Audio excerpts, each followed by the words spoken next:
Hi there everybody, my name is Aubrey and I'm an opera singer and a voice coach.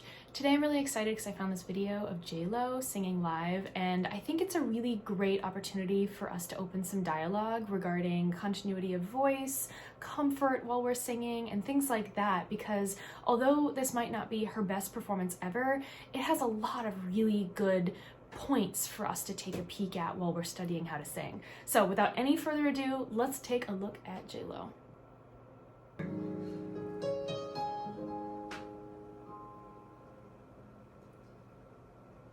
Smile, though your heart is aching. Smile, even though it's breaking. It's a little bit narrow. When there are clouds in the sky, you'll get by. If you smile through the pain and sorrow, smile and maybe tomorrow you'll see the sun. She makes it very soft right here. For you. Okay, why don't we start here? Not a bad start, not a bad start. Whenever we're talking about these kinds of performances, I want us to always remember that live shows are really hard. Singing in the moment is very exposing and very raw. So when we're talking about these little things, it's not because we're being judgmental, it's to use them as talking points for us to understand a little bit more about our own singing techniques. When we start off, she goes into a shape very quickly around the word smile that closes into an M or an N. So instead of smile, she goes to smile. It like ends up closing up pretty quickly. And instead of that, I would say that she might benefit from throwing a shadow vowel at the end of the word smile just to keep that open shape. And when I'm talking about a shadow vowel, I mean just like a neutral, very quiet vowel tacked onto the end of a word so that everything remains tented up for the next word to begin, which allows everything to just maintain a little bit more continuity across the line. So instead of smile, it would be smile. Just a little bit of openness at the end. Keeps her ready for that next moment. So that would help. And then that would also prevent her from feeling so tight on words like aching and breaking. If you listen back to that video, you'll hear a lot of E in there. I would say instead of going to a pure E, she might benefit from going for a more neutral I modified vowel. So IH instead of EE, because that gives you a little bit more of that verticality that we like as singers. It allows her to have a little bit more space to spin, a little bit more space to add colors and emotions where she wants, and it just ends up sounding a little bit more natural. Aching is tricky because we could make it sound like this instead. Aching. And even there you can hear that there's just more space, right? There's just more stuff that we can do in that area. And we want to prioritize things that allow us to feel smooth and comfortable and free. She then kind of goes into words like sky and by, and these are tricky in English because it's a diphthong, meaning that we have ah and e coming together to create one vowel identity. So instead of sky, we have sky. But we actually end up singing that first vowel, the ah, in sky more because that is a much more comfortable area for us to open up and spin. So instead of sky and singing that latter part a little bit longer, we want to maintain that pure ah a little bit longer and just tack the E on at the very end. Sky, bye. It kind of ends up sounding a little bit like Moira Rose, but that's okay. We want that lift, that verticality, that pillar-like shape to feel open and free throughout the rest of the voice. What that also allows us to do is just introduce a wee bit of vibrato at the end so that we give the illusion of momentum, which is fun for us as singers and us as listeners because it prevents both parties from getting bored. At the risk of becoming repetitive, words like pain and sorrow also end up sounding really tight and very narrow.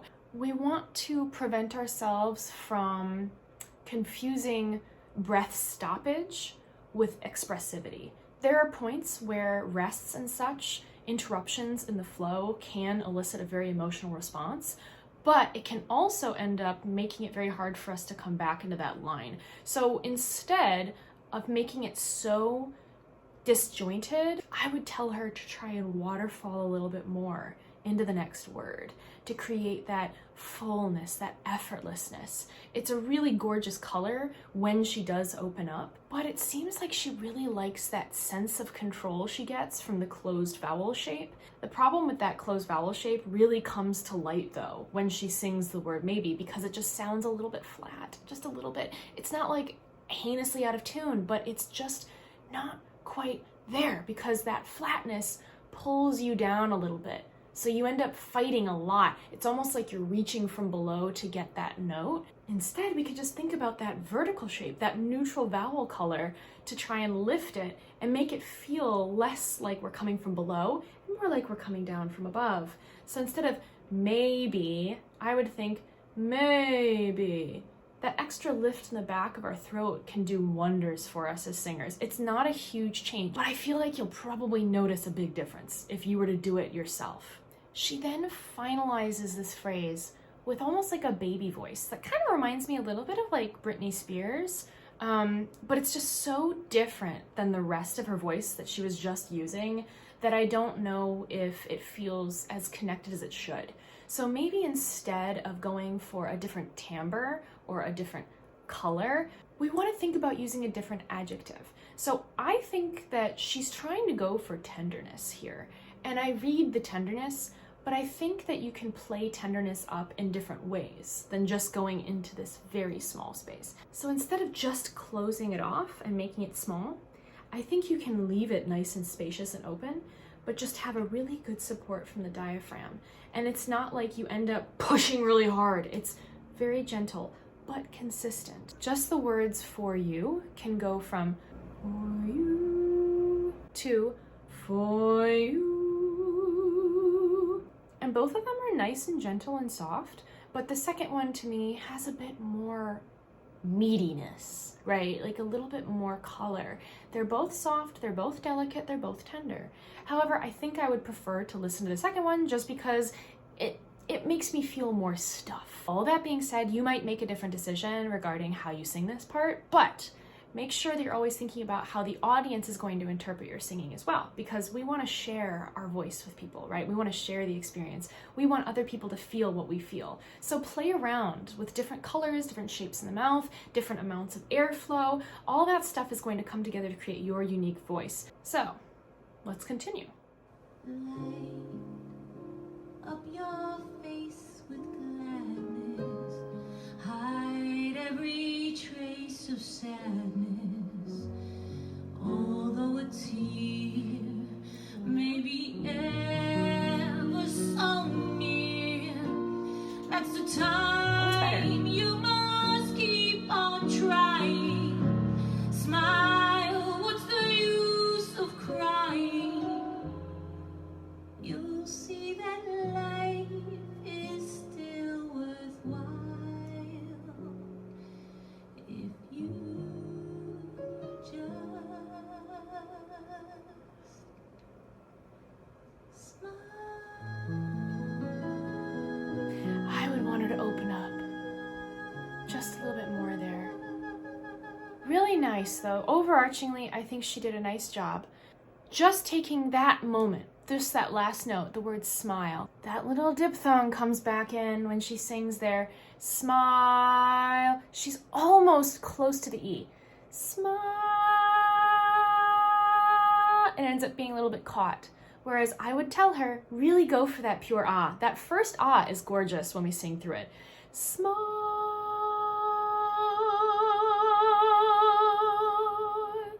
Don't feel pressured to throw the second half that diphthong in too early.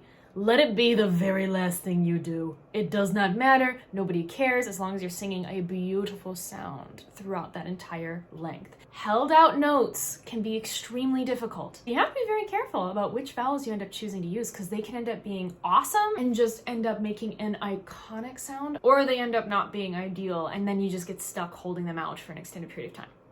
Be careful. I think another thing that I appreciate is she's throwing in vibrato here and there. However, notice how wide that vibrato is.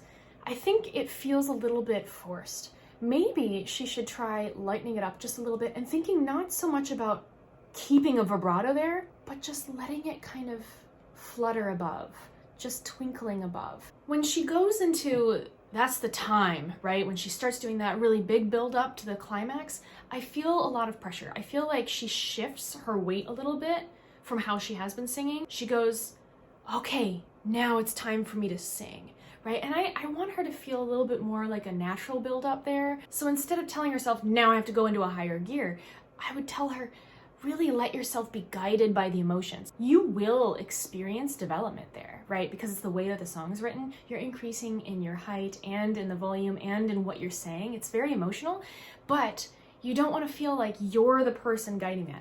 Work with the voice here. Let it be a little bit freer. And when you're doing a build, don't only build with volume. I feel like I see a lot of singers getting louder as a way to express more emotion.